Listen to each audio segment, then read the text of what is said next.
नमस्कार, माझे नाव सार्थक सुदर्शन महाजन आहे. मी आता 6वीत शिकतो. माझ्या शाळेचे नाव एस निगम इंग्लिश स्कूल इंदापूर आहे. आज मी तुम्हाला अण्णाभाऊ साठे यांच्याविषयी माहिती सांगणार आहे. चला सुरू करूया. अण्णाभाऊ साठे हे एक थोर समाजसुधारक, लोककवी, लेखक आणि कादंबरीकार होते. त्यांचे पूर्ण नाव तुकाराम भाऊराव साठे आहे. त्यांचा जन्म 1 ऑगस्ट 1920 रोजी सांगली जिल्ह्यात वाटेगाव या गावात झाला. त्यांच्या आईचे नाव वालुबाई व वडिलांचे नाव भाऊराव साठे आहे. आपण त्यांना पोवाडे व लावणी रचणारा शाहीर म्हणूनही ओळखतो. त्यांनी अनेक लेखन केलेल्या कादंबरीवर चित्रपट बनवले.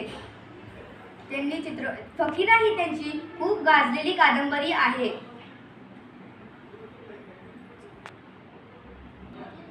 त्यांनी सुमारे 35 कादंबऱ्या व 155 कथा आणि अनेक लोकगीत लिहिली. अण्णाभाऊ साठे यांचे योगदान आजही प्रेरणादायी ठरते. अण्णाभाऊ साठे यांचे मृत्यू 18 जुलै 1939 रोजी झाला. धन्यवाद.